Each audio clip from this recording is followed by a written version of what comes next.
Hey, beautiful people. I hope you all are, in fact, magically delicious, blessed, and highly flavored. I know I am. Now, let me tell y'all a secret. Strong enough for a man, but pH balanced for a woman. Today, I said when on today, we are going to be talking to the magically delicious, blessed, and highly flavored Niki Moore. Listen, a lot of people use twins.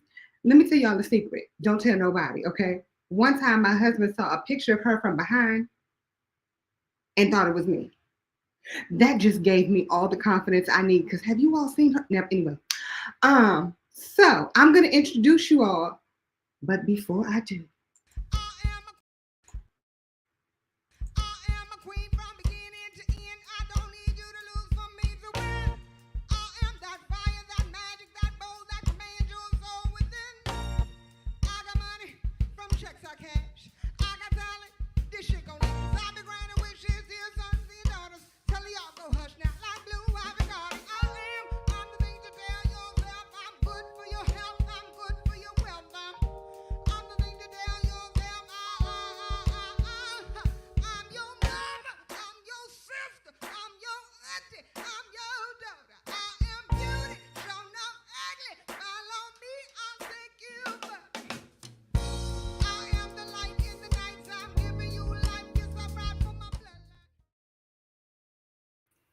ladies and gentlemen, I told y'all Miss Niki Moore is in the building. Hey, gorgeous.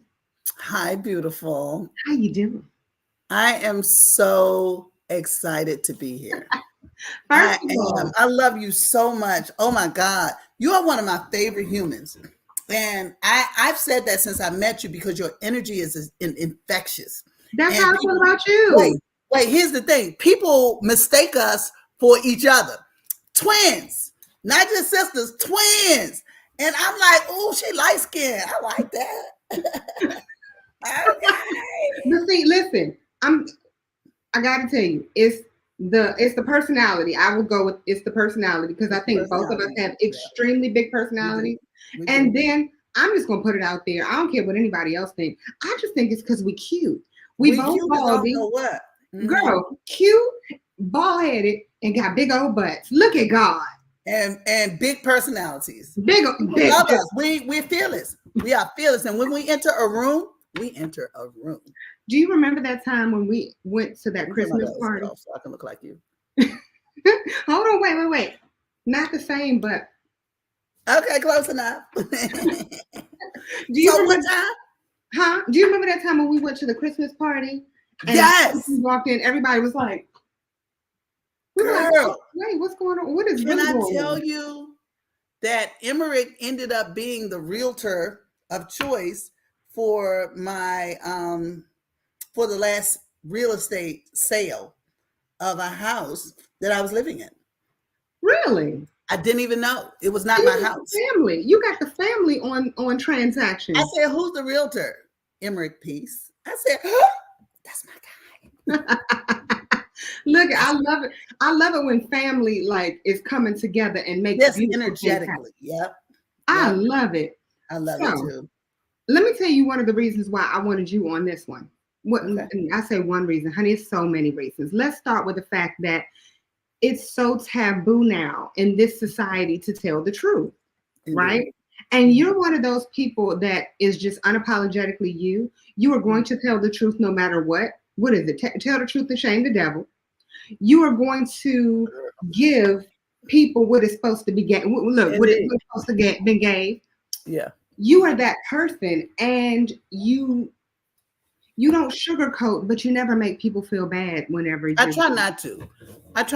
I've worked on that. I've gained some emotional intelligence around that. Oh, I like that. Yes, you can have it. I have been so like being in business as a woman, and you know this because you're in business as a woman too. You are a banker. People don't know a lot about April Tampay. In addition to being this amazing songstress, like you got some business savvy. And now a realtor, and I'm so proud of you, and I'm proud of your accomplishments, and I'm proud of your fearlessness, and I'm proud of you stepping out on faith and jumping in with the hubby and moving to a whole different market. And, but You love it. I do. You love it. I love living in the country, Chad. I I love love it it. for you. I love it for you because he loves you. He does. And I He love how he does. loves you and you love him back. So I it's do. awesome. So the thing that happens for us though is we get challenged unnecessarily. Mm-hmm. And we have to defend ridiculousness. Mm-hmm. And it's unacceptable. It's Well, that's unacceptable. kind of the second reason that I wanted you on here, because of that very thing, right? Monique and Katt Williams. We got to bring up Katt Williams, but Monique was on Club Shay Shay, and she was telling her truth. Now, and here's the thing: it's a little controversial because I know there might be. Look, is there any part of did you watch the whole interview? Let me ask that question. I could not watch the whole interview, but I did watch excerpts. Now, why is it that you couldn't watch the whole interview? Oh, I can't wait. I know why, but do you want to share? I don't like the unnecessary drama. Okay. You understand? I think that, and I'm not saying draw the line in the sand. I ain't with none of that. I hated what Steve Harvey told her when she was crying out for help. And I hated all of that stuff. But I also hated the way that she lashed out. Okay, hold on. I don't want you to get too far into it. I just want to hear a little snippet. But that's one of the reasons that I wanted to have this conversation with you, because in my head, I'm like, I bet she is like appreciative and like, I'm not with the bullshit all at the same time. So I gotta hear it from your mouth. You think she's appreciative? No, I'm talking about you. Like, okay. You're watching it like, okay, I'm appreciative of you telling your truth, but I'm also not about the bullshit. So that's why I'm like, I want to hear your perspective. Let's look at it. I'm excited about it. Yeah, I'm following your lead. Yeah. Well, in addition, I wanna know a little bit about you before we kind of get all up in the get down. I'm here for that. I'm always available for that. Motivational speaker, comedian. You you do everything involving not project management, property management. You and do development and everything that is real estate, which nobody would think that you live both of those lives. You are a podcaster, a commentator, like you do everything. You're everything from the rooter to the tutor. So how did you become all of these people all in one? Let me tell you, it happened organically, and it was crazy because I decided I was going through a divorce, and that was in 2013, I think it was. And I decided that I was unfulfilled in my marriage. I had been doing property management at that time for 20 plus years. And I realized that there was nothing that I was passionate about in my life. Okay. Including my marriage. And I wanted to do something else. And I experienced comedy. What happened was I'm a property man. Well, I was a property manager at the time, and I was doing affordable housing, which is very difficult. It's all the subsidy programs, it's all the regulatory agreements, it's all of the things. And I'm really, really good at it. I am so good at it, but I don't like it. I don't like it that much. You know why? I would never know that though, but go ahead. Exactly. And you should never know that. But the reason that I didn't like it that much is because the people and the regulations don't correspond. It was unrealistic. We are who we are as a people. And we deal with what we deal with as a people. The thing that made me cry back then was we had taken on a project, and it was a redevelopment deal, and it was a lot of money, like $50 million. And we were doing all of these things, all of this due diligence stuff to prepare for it. And they asked me to do a survey and get all registered voters. And I was in a market that was at that time untapped. It was Ward 8. Now it's worth something. But back then it wasn't worth anything because it was all of us. It was all of us living in this concentrated condition, right? So we over here and we're in this market and we're doing this thing. And I found out, I estimated that maybe 40-50% of the people weren't registered voters. You know what I mean? Mm-hmm. Turns out, you know how many registered voters in a community of close to 2,000 people? How many? 1%. I cried real tears. I did. I cried real tears, and I'm getting welled up right now because it hurt my heart so bad. It's because we're so removed. Mm-hmm. We're so removed. That many people. And it's the reason that the condition exists is because they don't participate. And you know why they don't participate? Because they in survival mode. Mm-hmm. They in survival mode. Anybody thinking about who's the next senator? When your son just got shot in the head? When you come home and there are soiled condoms in the hallway and you got your 3-year-old and you got to explain what that is? Or even the act. You might even walk into the act. Right, that's true. And it was all kinds of stuff that made me feel like it was important. It was important for me to become the voice of people who couldn't articulate as effectively as I could. And that's what I did. Okay, so. But then I got tired. Oh. I got tired. April, I couldn't do it no more. It got close to 30 years, and I decided that it was traumatic. There's no way you could have been doing it for 30 years. 30 years. It was too much trauma. It's now been 40 years. Yeah, that was 26. You started when you was like 5? No, but I look like it because. No, I'm just kidding. Anyway, it was just so much, and that's the serious side. Mm-hmm. So what happened was I found comedy. In that process, I found comedy. I started shooting a reality show because I see the humor in everything, just innately. And I was in my office, and people would come in because we laugh, we make light of things so that we can survive. So that we can survive. My car got shot. Everything happened. I drove a Porsche at the time. My car got shot while I was at work. I mean, not that though. That's nothing. Because in addition to my car getting shot, a boy got shot while waiting for his dad to come from the gas station, standing by the dumpster. Same community. And I went to the Chief Justice and I talked to him about bridging the gap because we tried to put out a guy who was running a 8-bedroom brothel. It was an efficiency apartment. He turned into an 8-bedroom brothel. And efficiency.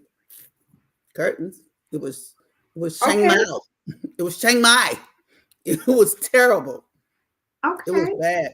But anyway, I went to them and I said, we have to find a way to bridge the gap to make these livable communities for people who look like me. And we don't own none of that stuff, but now we do. We're starting to. We're starting to. So, recently I've been, working with a developer and acquisition company to purchase communities just like those that I managed when I was working full time in that business. And like Black people are now owning bricks. We're buying bricks.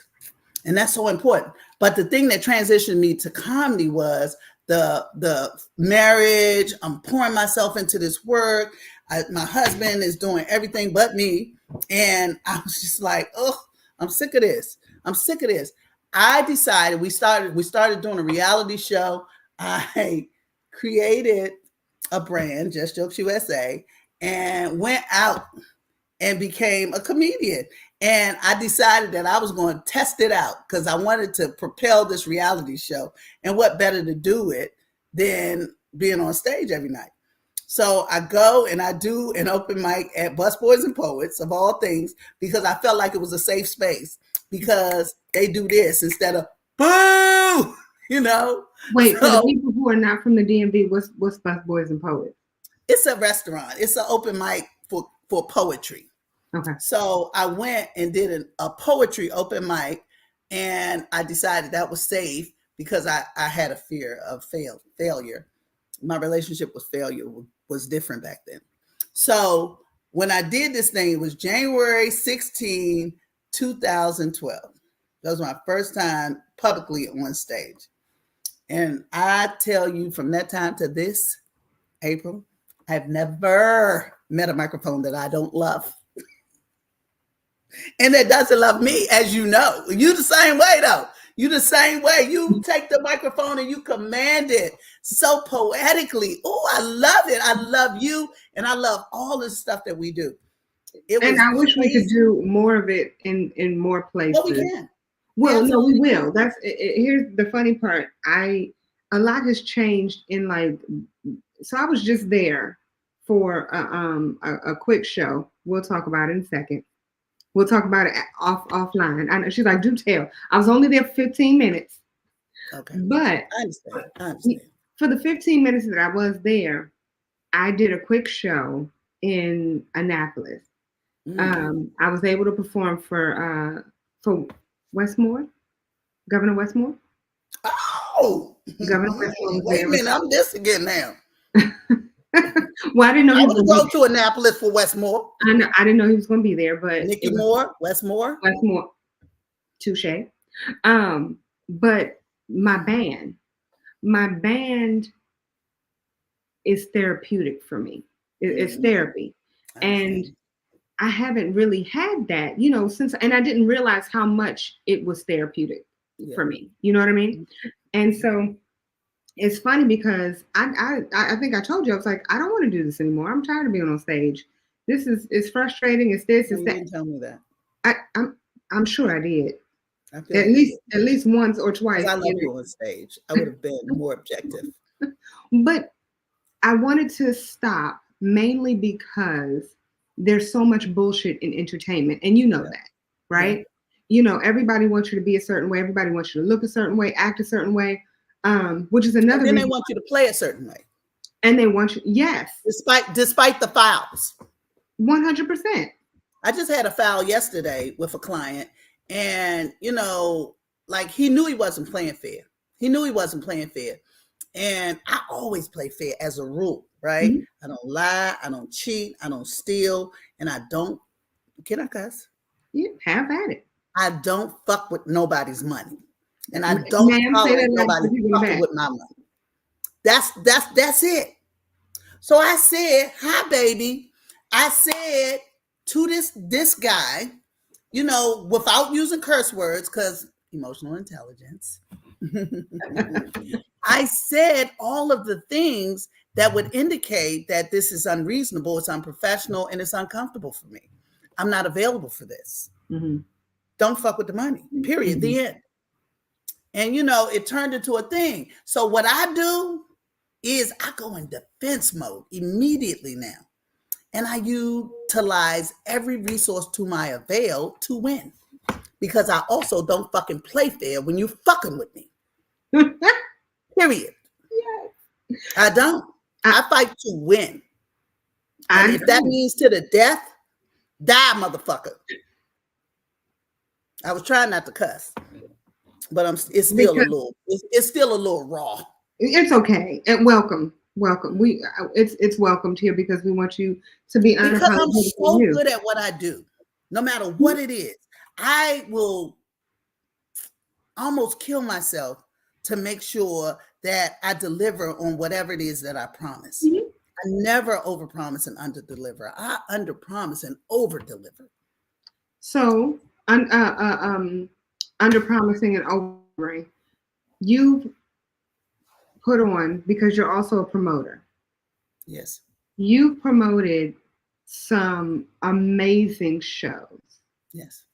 And so for the people who haven't been to your shows yet, because they're coming to a city near you, I just want to put it out there. It's not just the DMV, they're coming to a city near you. Yeah. Who are some top names that you've already had on your... So I have worked with, let me tell you something. When I started comedy in 2012, I 4 months in went to this convention that was put on by one of my dear friends, Hope Flood, and it was a females in comedy convention at the time. And I was talking about this today. It has evolved to the Comics Rock convention. And then last year, she did a celebrity awards program at the Comics Rock convention. And I love this thing so much because this thing changed my life. And it has the potential to alter the game for so many people just like me. It only cost, she only charged like $350 or something for 4 days packed full of the most like recognized talent.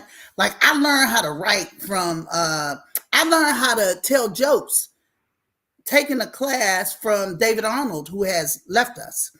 And I learned how to write from people like Timothy Dean and Judy Carter from the Comedy Bible, and Coca Brown did Stage to Screen, and she stole my fucking joke. Okay, I did. Listen, I'm telling you, because at the time I was going through a divorce. And I told my little opening joke. And my joke was, I never talked to her about this, and I still respect and love her as a comic, but bitch, you stole my joke. Listen, I'm in Timothy Dean's writing class, and I said he was talking about the premise, the setup, and the surprise punch, right?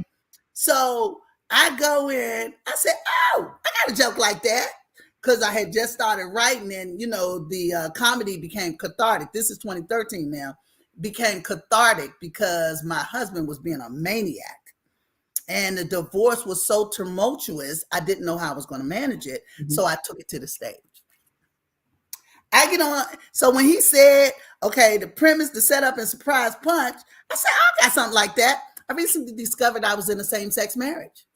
I'm not a lesbian. My husband's a bitch. But and I heard chuckles. The room laughed. He laughed. He said, that's exactly it. Right. But that night we did a showcase at the J Spot. And I'm sitting on the side of the stage being the student of comedy that I had become at that time. And I still am. And I will forever be. I sat there and she said, hey, y'all, I'm a lesbian because my husband's a bitch. It was like shit went in slow motion, girl. It was like shit went in slow motion. I looked. But that's how you knew that's how you knew you made it. Period. And that's the way I received it. Which is why I never confronted her. I never got mad about it. I was like, this bitch on TV. She's doing progressive commercials and she's stealing my shit. I got something. You know what I mean? That's how I took it. That's how I took it. But I was like, and I still did my shit. I don't care. And people, what I learned at that time is people in this industry do that. And there's nothing new under the sun. No. But you know what? Dave Chappelle brought that up. Dave Chappelle talked about him in 12 months. Huh? I'm working with him in next year. I've decided that. Okay, no, I'm not gonna host the show. You gonna host it. He don't know yet. No, I understand, that's fine. But can I be the entertainment for the show? You can be whatever you want to be on my shit. Yes. I mean, I'm claiming it. So if you gonna do, we're doing it. Dave okay, Chappelle. Everybody heard that. I just want to make sure that everybody. Okay. I decided. I went to see him for the first time live at the Lincoln Theater a couple months back, and I just love him. I love he's magical. His ability to articulate these thoughts so cleverly. Mm-hmm. I love like his wordsmithship. Wordsmith. I don't even know if I'm saying it right. No, yeah, he's anyway. wordsmith. I just love the cleverness of his storytelling. Yeah, and I'm a storyteller. That's what I do. That's one thing I can say. I remember when Leisha, I'm so grateful Leisha is good. Alicia, yeah, Rise Against Cancer. And you were up there speaking, and I was just like, yo, yeah, you can just make anybody happy. You know what I mean? Like, this is I guess it was a happy event, but still, it wasn't like an event where you were going comedy. It was heavy. It was a heavy event. It was a heavy event. And at the time, my boy Kevin, my brother, because he also had cancer. And I just loved her energy. And I don't even know how they found me. But her and Deshaun Taylor, who is her significant other, at least was, I hope it still is. I think I'm telling you, I just loved all the energy. This girl was fighting for her life. And it's good now. And it's good Extra now. good. But hold She on, wait. I want to go decided back to it. to do this event so that other people, and she had soft tissue sarcoma. Mm-hmm. I will never forget that. She told me that I think there were 10 people who all had cancer who were all being treated for the same thing. But get this. Remember where we were, right? Mm-hmm. We were at the golf course out there where they just did Black Golfers Weekend, huh? Mm-hmm. Upper Marlboro. Yep, in Upper Marlboro. And the person who was the manager at the time ended up getting diagnosed with the same thing. Black woman. Yep, she called me maybe last year sometime. She wanted to do a show for her boyfriend or something. She didn't call back, but she told me, and I was floored. Oh, babe. Yeah, no. But she survived too. Thank God. Well, I mean, but out of all the people, Alicia was the only one who survived, and I was just like, you have something over you. You know what I mean? And you know, the people. It's funny. It's not funny, but the people that I surround myself with all have something where it's like God just puts his hand on you and just says, you know what? That's what it is. And that's the reason I'm here. That's the reason I'm here. I've survived so much stuff in my life that I know that God has had his hand on me for a very long time. Well, hold on. I want to go back to all the people that have been who have been a part of your production.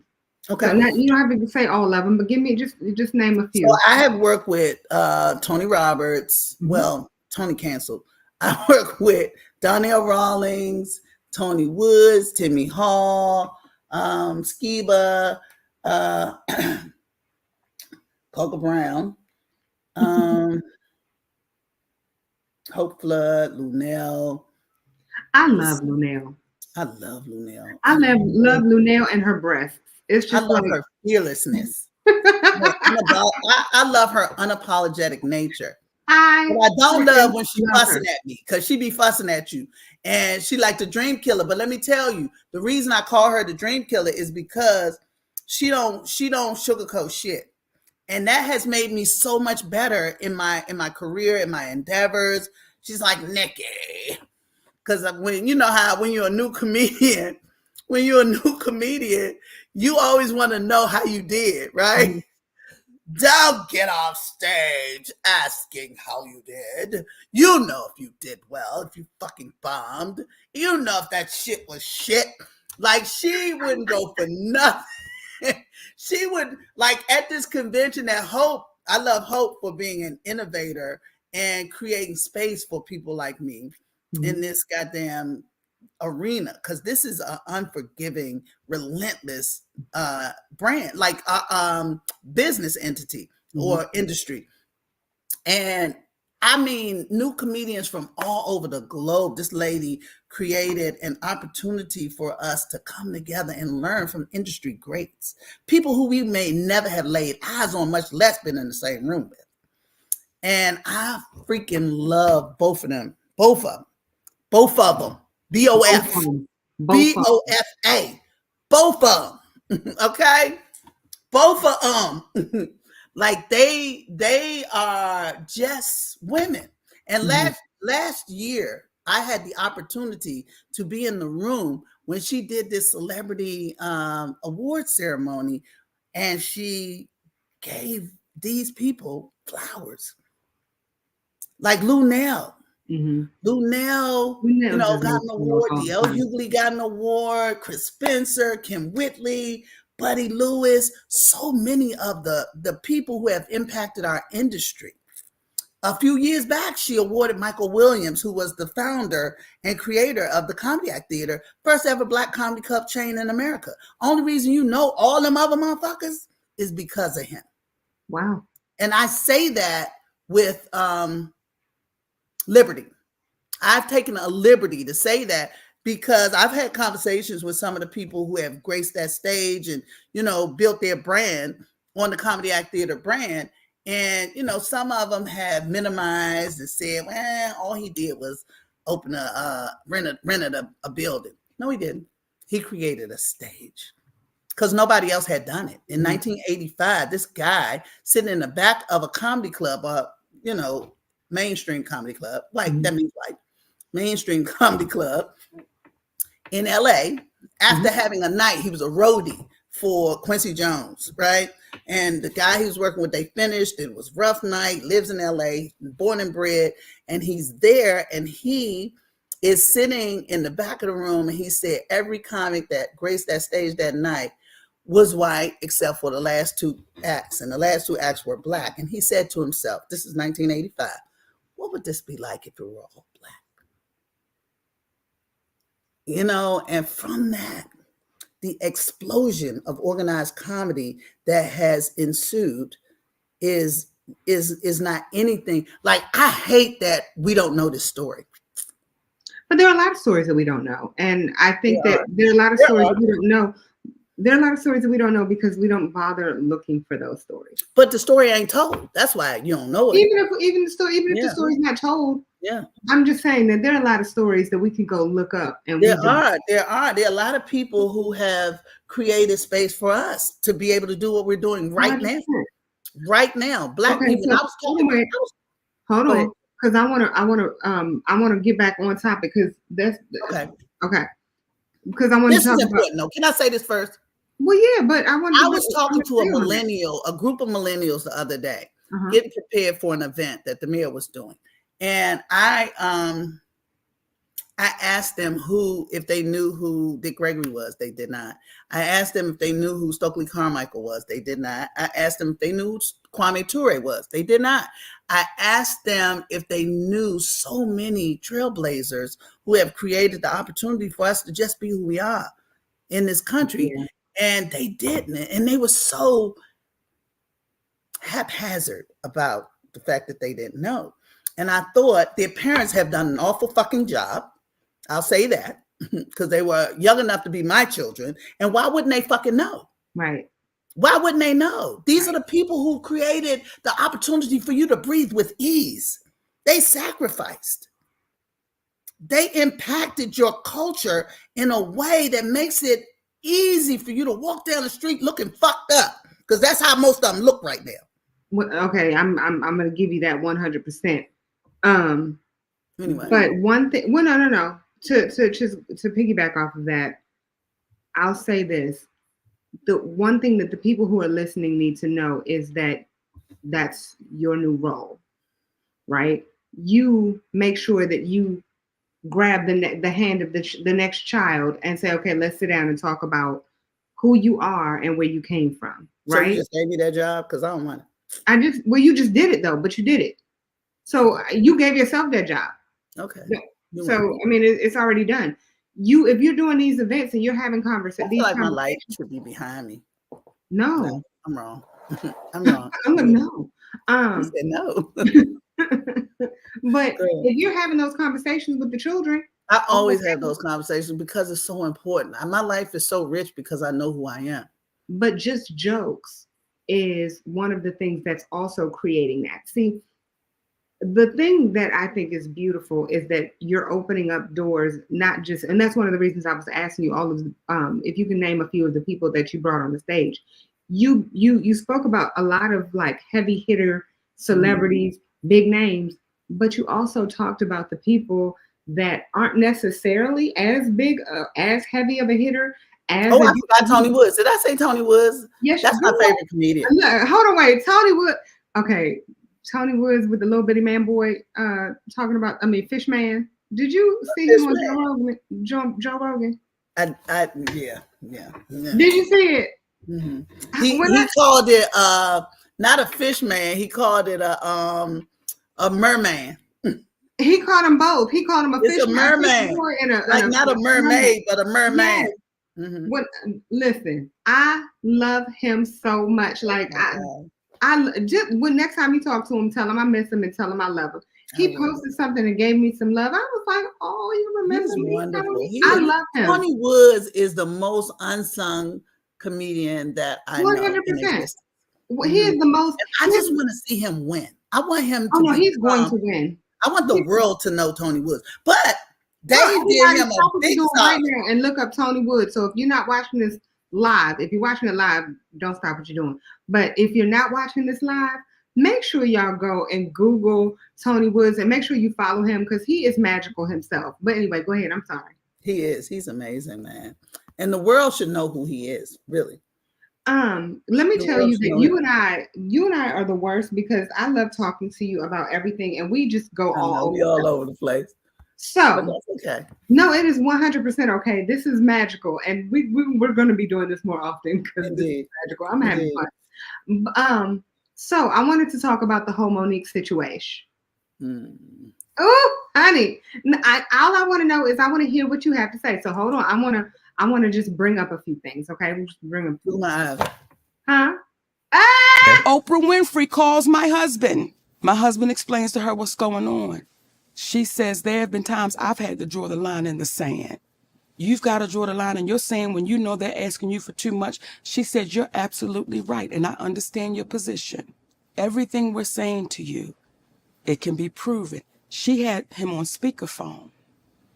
And that when she was talking to him, in that room was a man named Reggie Wells, who just passed, who used to be Oprah Winfrey's makeup artist. Reggie Wells said, Monique, I was there that day. He said, and when y'all got off the phone, I looked at her and said, why don't you just pay this woman the money? She deserves it. And she looked at him and said, I won't be paying her nothing. When you was talking about that bitch Oprah, you was taking it too motherfucking easy on that raggedy bitch. I was waiting for you to call that bitch all kind of nasty, dirty, skanky, filthy, low down, dick licking, filthy bitches, but you did not. And I am doing interviews.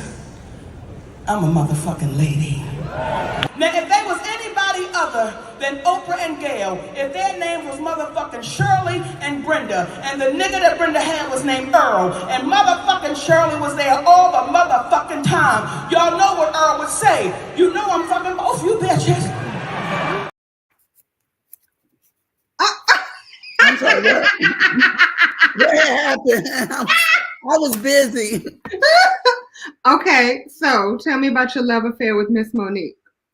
I do not have a love affair with Miss Monique. Okay. I have an opinion, and I will be very, very deliberate. I think that something's happening. Something's going on. Okay. Something's going on there, and I don't like it. I love the love that she showed my comedy mentor, Sylvia Tremore Morrison. However, I don't like the mess. So talk about it. At this big age, I don't think that it benefits anybody to be so. And I'm a person who says and does whatever I feel. If I feel like somebody's wronged me, I would act out similarly. Similarly, and we share a name, she and I, which is why when I picked my stage name, I didn't use my name because she was already established. And I didn't want to be mistaken or confused for her or even accused of trying to be like her. I wanted to be individual and make my mark based on who I am.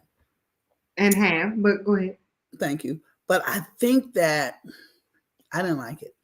Okay, so you say that you might have even handled it the same way, or similarly. You said no. I said I had behaved similarly. Oh, okay. Sorry, past tense. In my life, and I have regretted it. I was like, I don't want to be that person. I don't. I don't ever want to be that person. And when I have acted out in that way, I felt bad about it afterwards.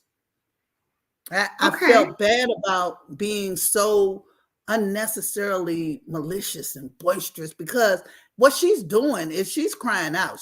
And I'm not saying she wasn't harmed, but what she's doing is responding to her pain in a way that is counterproductive. It's not conducive to anything positive. There was no benefit in that. However, Lee Daniels has since come out and apologized to her, which sort of vindicated her.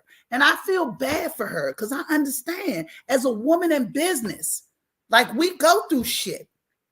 Unnecessarily, we go through things. And I feel like you have a right to whatever it is you do. Express yourself if that's how you feel. But be prepared to deal with the repercussions, because there will always be repercussions when you act that way. Okay, so let me play the devil's advocate. The one thing, I'm not naming any names, but my good girlfriend, who's right here, said, don't fuck with my money. Period. The end. But nobody wasn't fucking with her money.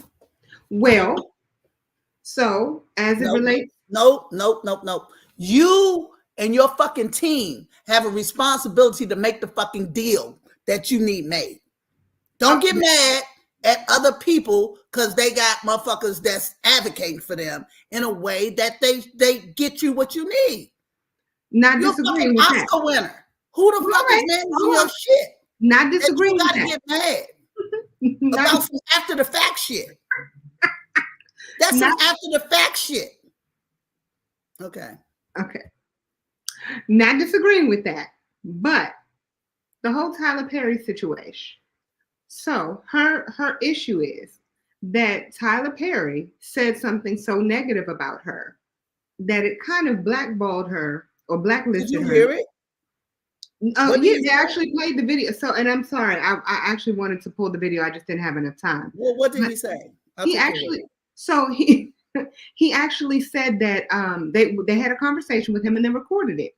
And on that conversation, he was like, you're right. Like, I shouldn't have said that. I shouldn't have said those negative things about you. And she's like, well, can you pretty much say it publicly? And he's like, no, I'm not going to.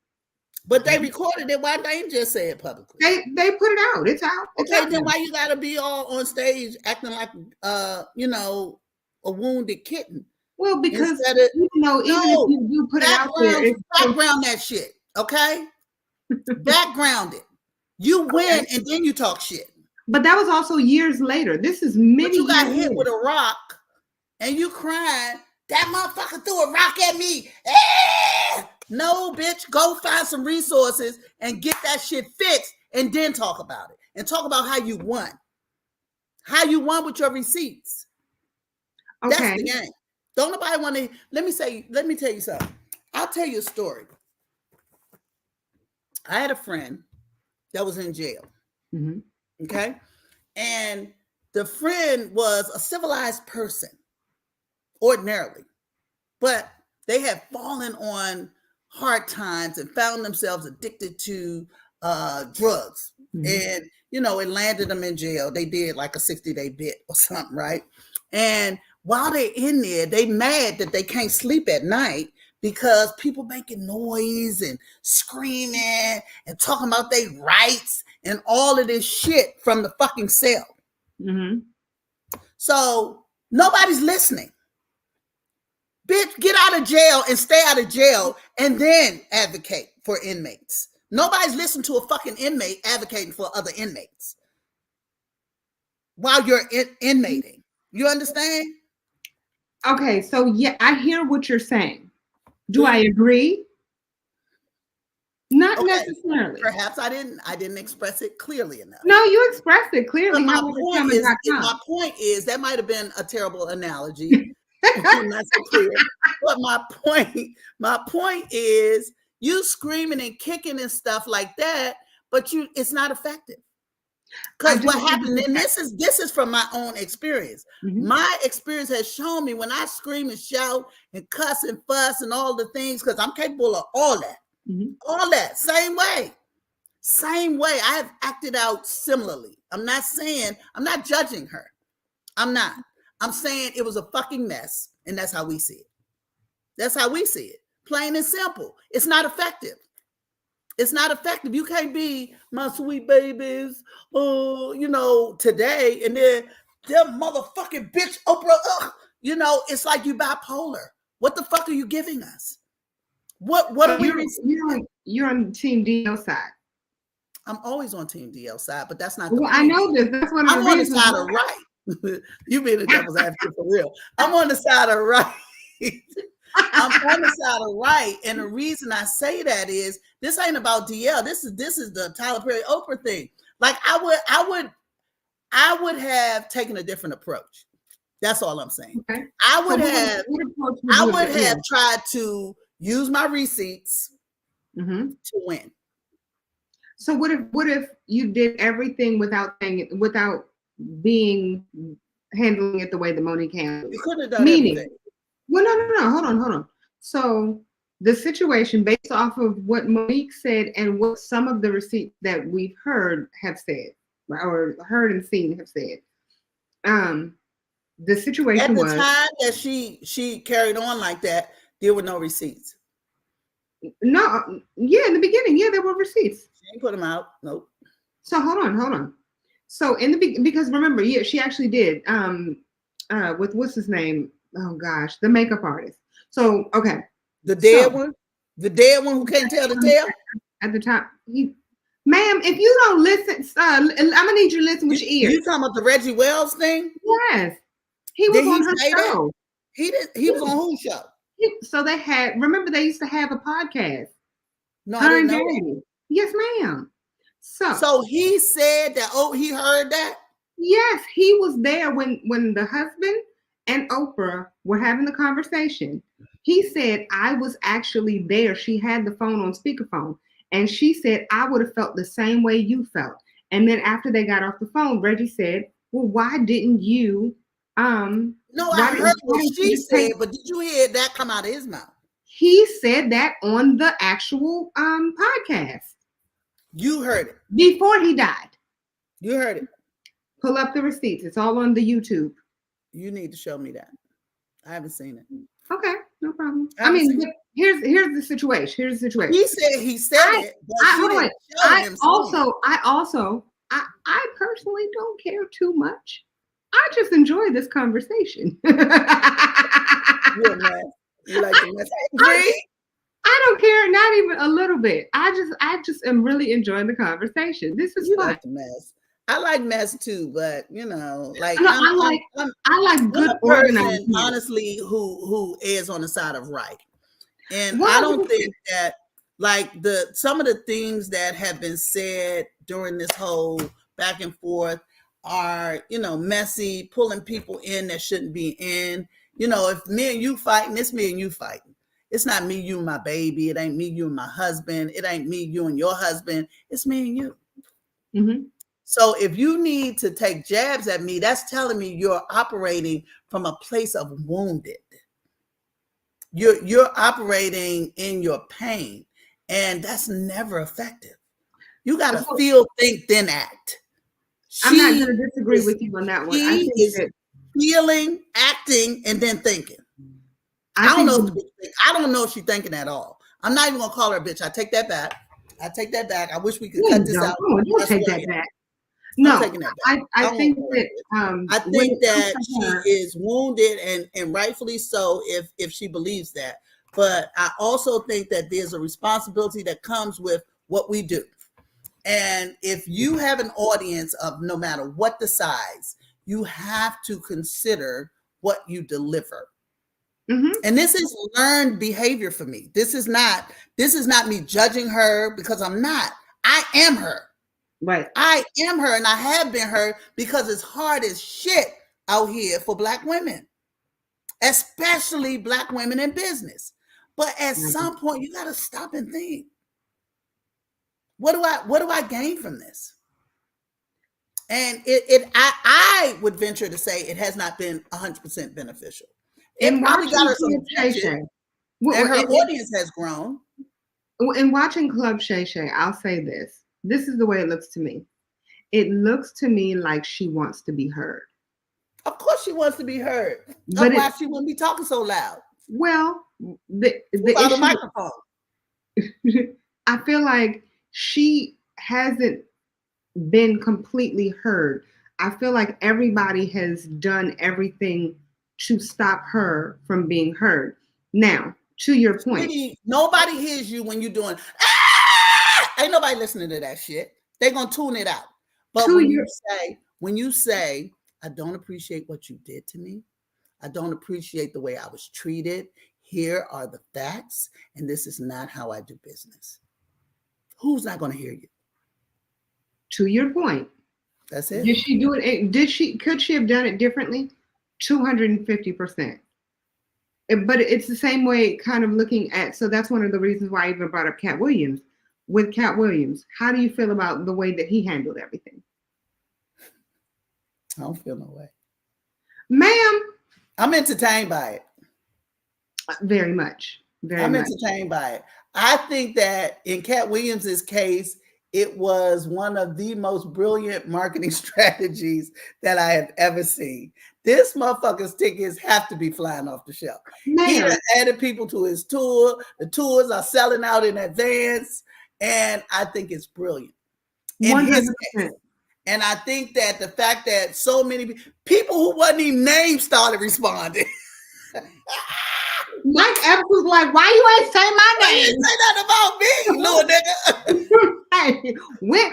nigga. Listen, he ain't say my name, but I'm going to act like my name was said, damn it. Exactly. Yes. Man, listen, this game of life is so unpredictable. It is something that happens day to day, moment to moment, and sometimes you err on the right side of it, and sometimes you not so much. You know what I mean? Mm-hmm. But it's what we are. It's who we are. We have become a sensational society, and we operate in reasonableness, and oftentimes we don't. And some of the things, like today, society is hypersensitive. 20 years ago, they were saying and doing anything. You know what I mean? Like people smoking cigarettes in the office and drinking liquor, pulling liquor bottles out their desk drawers and things like that. But today we have become a culture of so much hypocrisy that it's almost impossible to walk down the daggone street and be who you are. Some of the things that I've said during this interview, like I have some aspirations that might be affected by it. But guess what? What God has for me is for me. And if it's mine, I'm going to get it. Well, I believe everything that guess what? I'm going to get it being me. I'm going to get it being me. I can believe that. I'm a person who has seen you on stages and seen you in rooms with all of the greats. And I've seen you do things that many people wouldn't imagine. And to me, that's amazing. Like, to be able to say, not only do I know her, but that's my friend. You know what I mean? Yes. It makes me feel right. Not only do I know her, not only is she my friend, I love her and she loves me. Like that's beautiful to me, right? I love to see that, and I want to see more, but there's no way that there won't be more. I mean, damn it, it's in the name, right? Niki Moore. There's more coming. There's beauty that's coming. Like there is greatness coming. There's growth coming. It surrounds you. So that it's funny because you talked about where you were and how you were kind of like Monique, or you would handle things in that way. Yeah. And that you don't today. And to me, that says, okay, growth. That's right. But then that also means there's a lot more responsibility that comes along with it. Hold on, it is, and let me tell you the downside. The reason I would behave like that is because emotionally, if I get wounded, I would respond to the pain and not think about it, right? Mm-hmm. And what I've learned to do is everything begins and ends with me. So I play a part in every situation that I find myself in. So I've learned to stop and look at my role in these circumstances. And like at no point have I been a victim that I didn't allow myself to be a victim in. You know what I mean? Like I just went through the most ridiculously messy breakup that I've, even worse than my marriage. Yeah. And it was so hurtful and so damning. But I had to say to myself, you signed up for all this.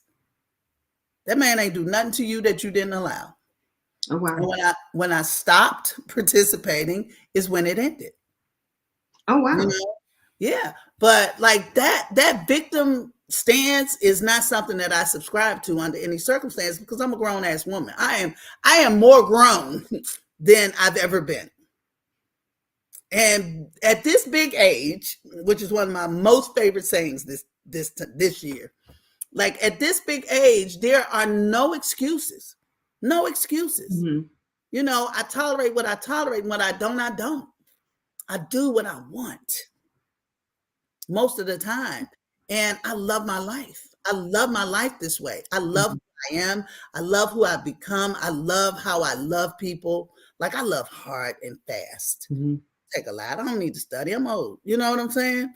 We ain't gotta go together for a long ass time. You know if you like somebody or you don't.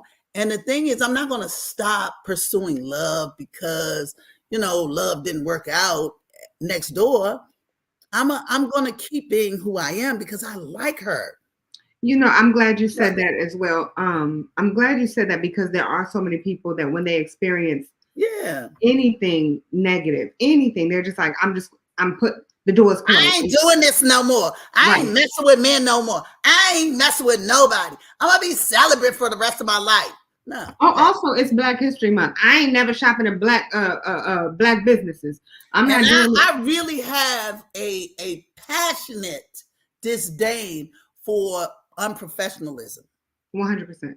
So when people who look like me do bad business, it hurts my feelings just a little bit more. But I still go talk to the owner. I'm that person. I'll talk to the owner. Right. And I had that conversation. Yeah, I had the owner talk. Sometimes they don't realize that their employees are stupid and ignorant. It's not even that. Sometimes, listen, when employees are stupid and ignorant, it's the owner's fault. No, it is. But sometimes the owner doesn't necessarily know. Then that's their fault too. Touche. But you create the culture. The leader sets the tone. That's true. But sometimes the leader sets the tone. And there are no excuses. If I'm running a business and you don't know how to function, it's my fault. I'm not disagreeing with you because remember, I've run many businesses, but for that, the one thing is that sometimes there's something going on over here. Sometimes they just need to know. And when you tell them, they're like, oh, well, it is what it is. Oh, well, see, now that's a problem. It's not about Black business. That's the owner. But typically, you know, I work with a lot of people. One of my companies, I manage and monetize social media for influencers. And I found that when the teams are horrible, it's because the leader lets it happen. Agreed. It's you know, I as a rule don't work with people I don't like. Hold on. We got to need your money. Keep your money. Keep your money, sir. Were you in a play called Stomp the Devil?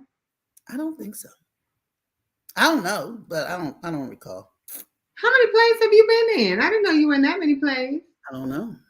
I know you in you were the Tim Ma. Was I good? That was the Giz. Was I good, Sherry?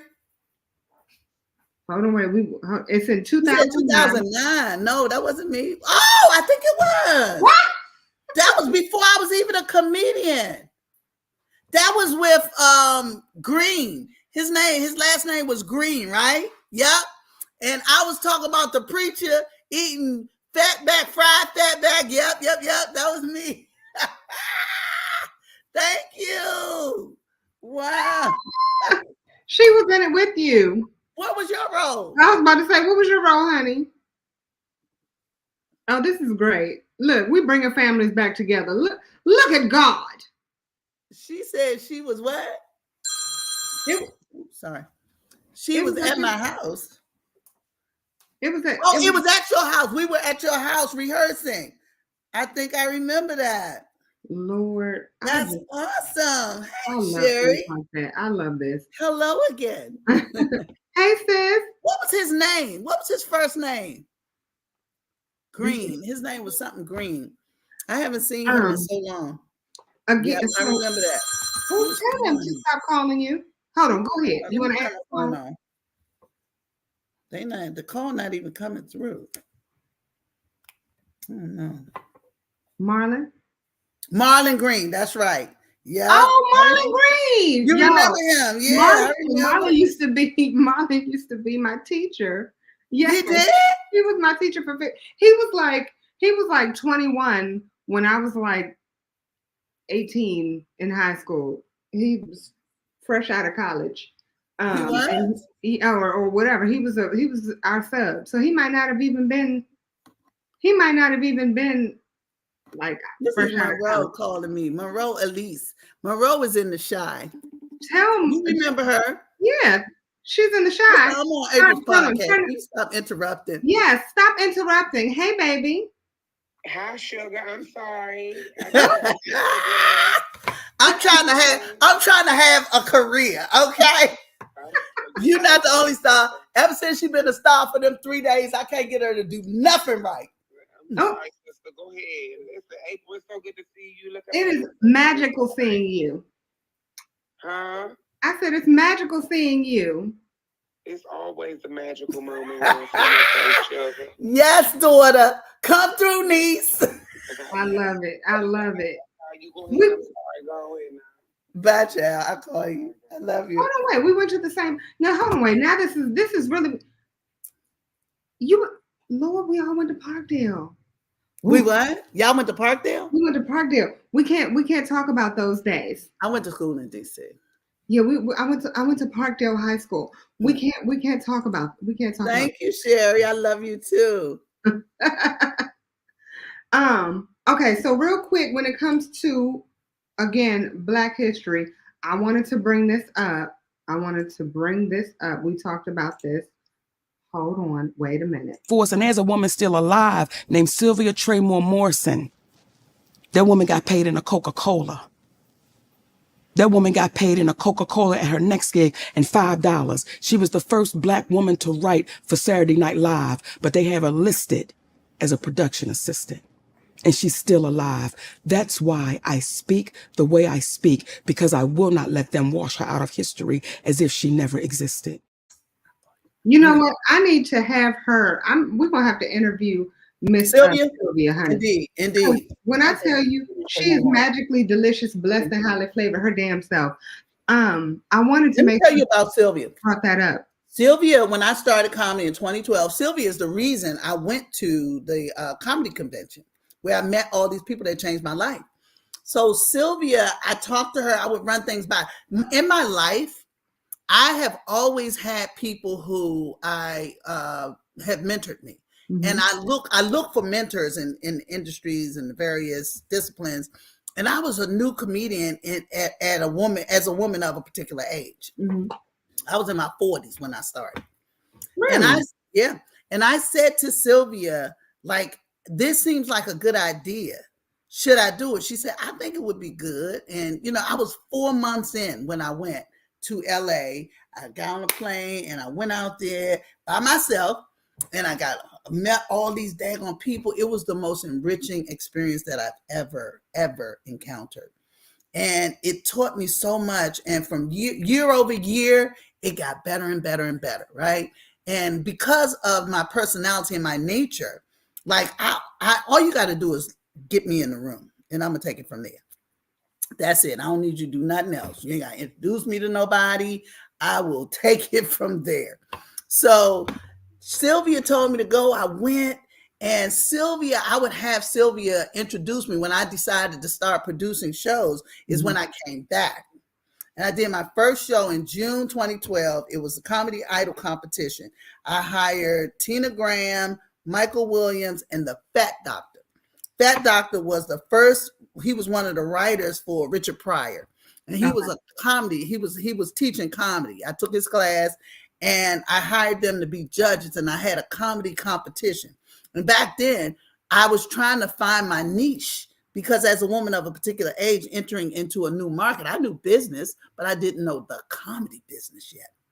And I can navigate in any business. It doesn't matter.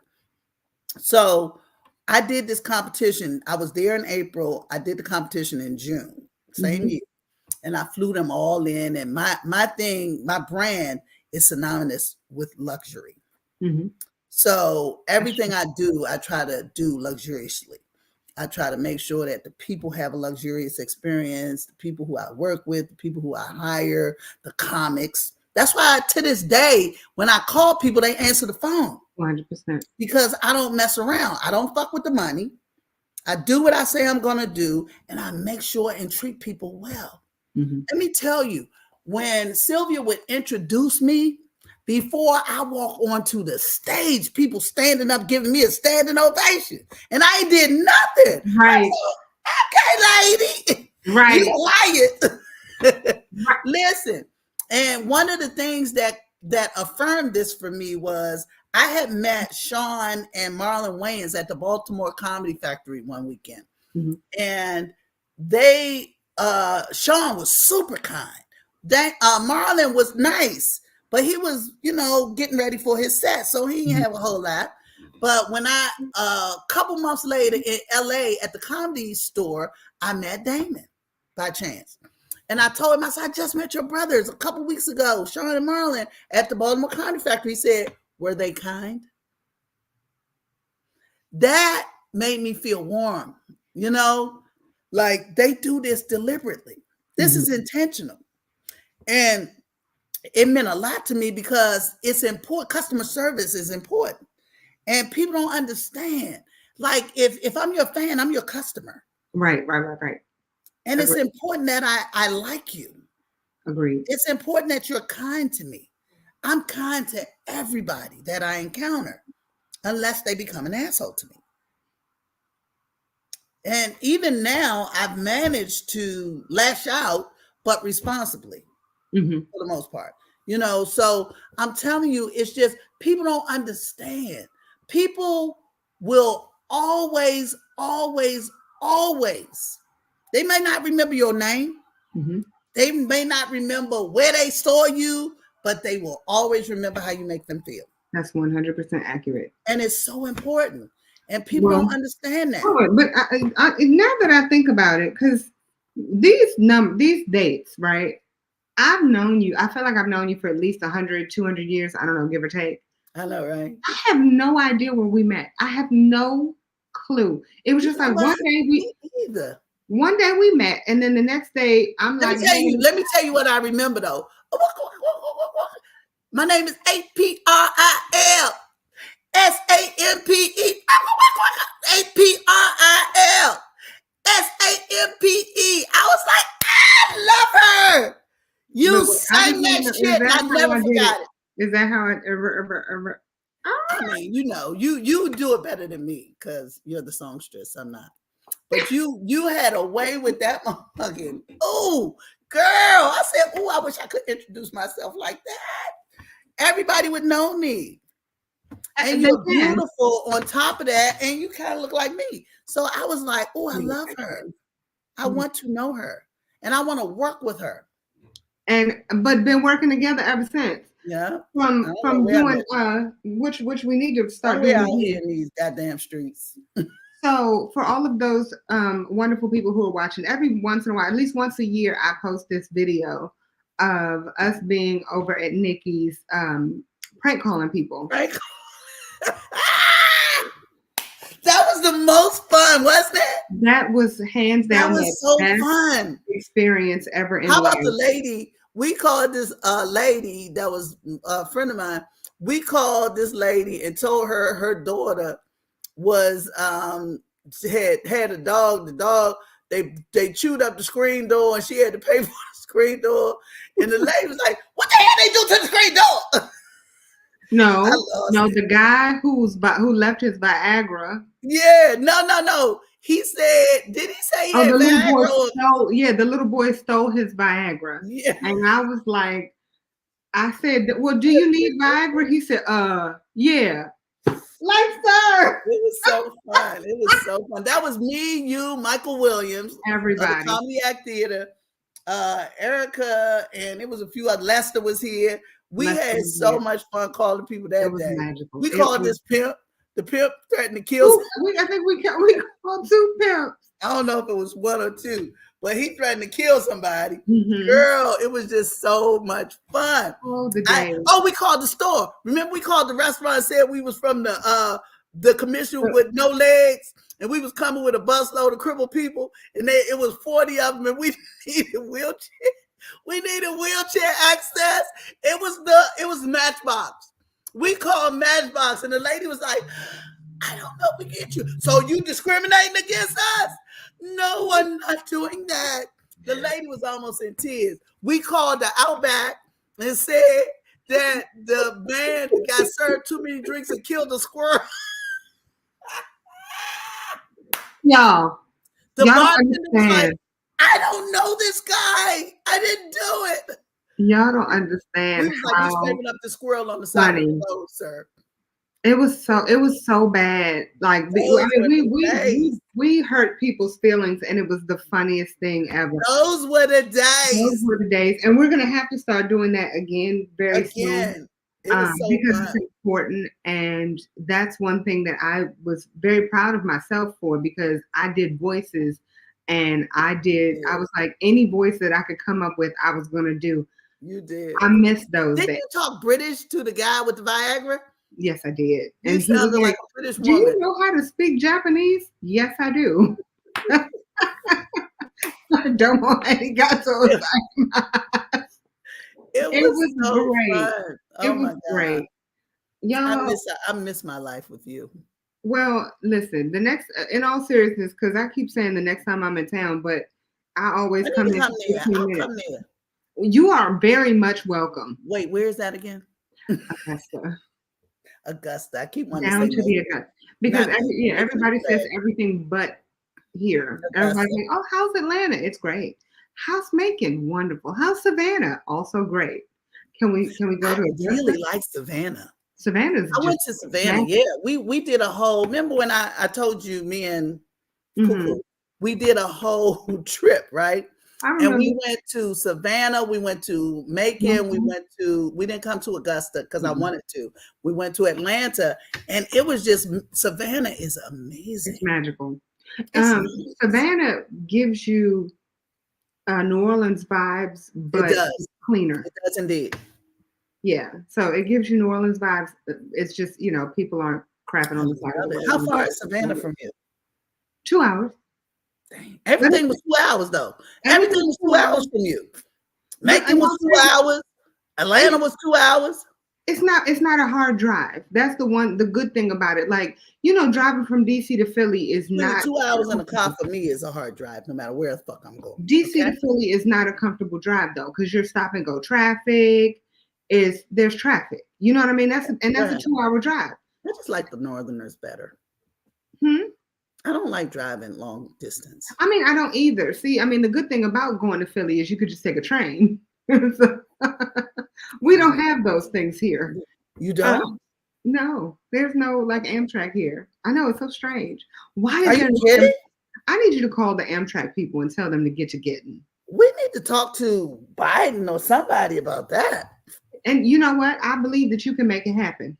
Can you put me a train here? I'm all over it. There's nothing I can't do. Listen, and I believe that shit. Okay, so my question is, you'll have a train. I'm gonna say, send that bitch some tracks right now. Just send her some tracks. If you get some weaves in the mail, they might have misunderstood the assignment. That's exactly what I'm getting. They might have misunderstood the assignment, but just get them weave, get on that weave and fly up here, baby. Get on my broom, damn it. Okay. What you working on? So I am now the lead writer for Union District Films, and we produced a sitcom called Union, the sitcom, along in cooperation with the DC Office of Cable Television, Film, Music, and Entertainment. One of the reasons I love our mayor, favorite mayor, Muriel, we produced, she created, this mayor has invested in the arts in a way that no other mayor in this city has ever done. That has been her impact and statement on our city. And I love it. I love it. She is a 3-term mayor. And, we haven't had many of those. I think Marion was 3-term, right? Wasn't he? But her impact, like Marion's impact was great too. I will never, he's the mayor for life. Well, yeah, no, when you said that, but this whole, she, like the OBET soundstage, the city bought, and now they have the Office of Cable Television, Film, Music, and Entertainment, where they y'all are doing your podcast there, right? You do your podcast. My radio shows. I have 2 shows: Backstage Beyond the Laughs and Cracking the CEO Code. Tell me about the CEO Code came about because I was in business with a group of developers, and they questioned my ability after I impacted their business significantly. And I said, this was the reason that I started this show. The guy, one of the partners said to me, he said, if you're the president, I'm not sure we're not going to have to hire a CEO.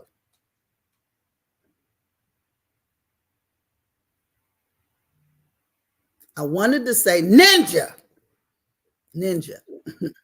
Are you kidding?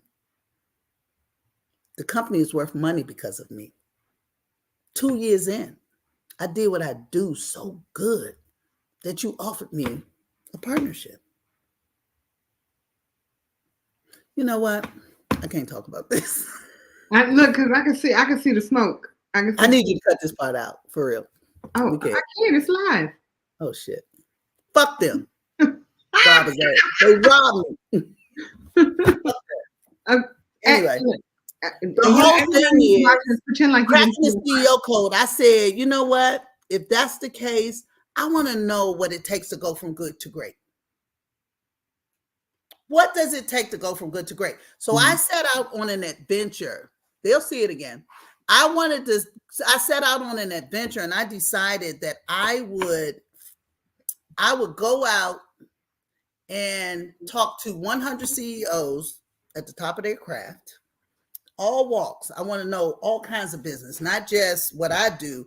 I want to talk to Elon Musk. I talked to Stedman Graham. I talked to, Stedman was my second interview. I talked to a guy who he raised a lot of opportunity for people in urban communities.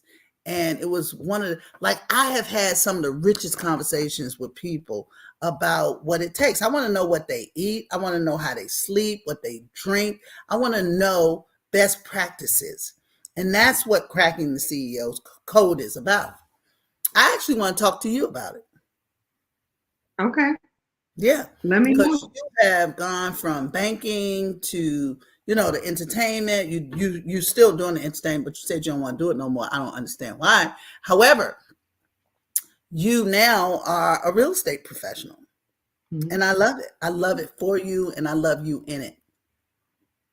It definitely suits my personality. We should talk about it. Let's talk about it. I'm going to have you on. I'm down. Okay. I'm down. So that's what I'm doing. I'm doing that, and I'm writing a sitcom. And for real, I'm doing too much shit.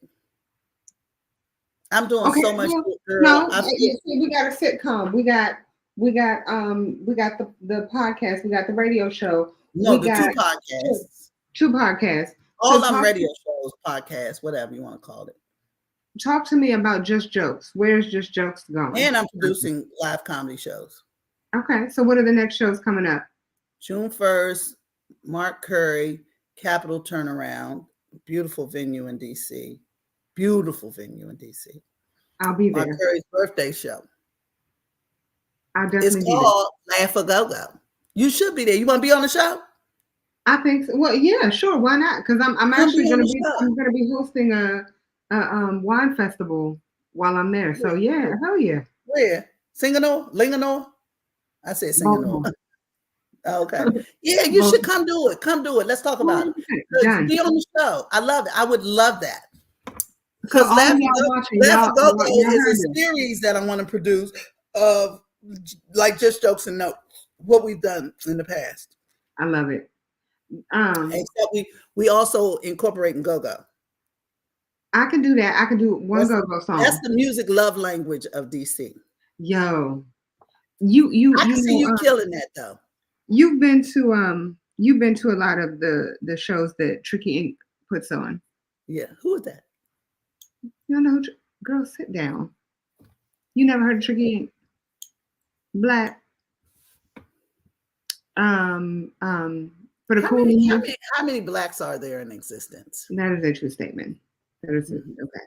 So, you need to look up Tricky Ink and go to their events, and they are magical. And sometimes there are too many people. That's a good problem to have. I mean, that's an amazing problem to have. Just to put it out there. They have, I want to say it's like around September-ish. They have an event at. What you doing in April? I'll be there. I'm coming to whatever show you want me to do. But anyway, Okay, I'm gonna call you after we talk tomorrow. I'm gonna call you. she gonna call me after we talk. Y'all heard her. Hold on, I wait. have an idea. They have this event. I mean, for all of the events that they do, they always have the go-go band shut down. So they had Marsha Ambrosius go-go band shut down. They had Marsha Tamar. Ambrosius. Right. They had Tamar Braxton. Go-go band closed down. She was the opening act. I was like, okay. Wow, that's crazy. Can I tell you that one of the things that I miss right now is Chucky Thompson. I miss being Chucky available, because Chucky was such a resource for this sort of thing. And I don't know the go-go world yet. Chucky told me that I wasn't wearing the right outfit when I auditioned for him. He did. What was you wearing? Saying he was appreciative, huh? Why? What were you wearing? I had to go to work, so I had on a suit. You had on the bank outfit. I did. I was still cute. I know he gotta look past that. Stop judging me, Chucky. You know, because the girl who went before me, because I don't like auditioning. I don't either, girl. I do not like to audition. Do not have me audition. But he was like, everybody told me about you, so I didn't have like a whole bunch of people tell him that I was coming. He's like, oh, I know who you are. Everybody told me, but well, after all of that, Keisha, I ended up becoming the Remy Martin voice of the city. Keisha, your manager? Keisha, that's how Keisha became my manager. But Chucky Thompson was there, Raheem was there. I just worked with Raheem a couple weeks ago. Tell Raheem to give me my damn song next time you talk to him. I don't really know him like that. Oh, well, then I actually was working for Events DC, and we did an event at the convention center, and he was the I saw that. One of the performers. You saw it. He was good though. He was good. He was all active and live, you know. That's because he's from the DMV. For some reason, them DMV performers, they just know how to shake your pants and watch. We out there, man, singing or talking. Right. Listen, we just look. We do it how it's supposed to be done. Saying words. All right, y'all. Hold on. Everybody who's watching, I want to tell y'all I love you all. Thank you so much for being here. Niki Moore, thank you so much for being here. Do you have any wonderful words that you want to leave everybody with? Be kind. Go forth and be great. Be kind. That's it. But no. And have fun. Have fun. That's important. Shake it fast and watch yourself. Okay. I'm here for that too. Niki, I love you in real life. I really do. My sister. Forever. Forever.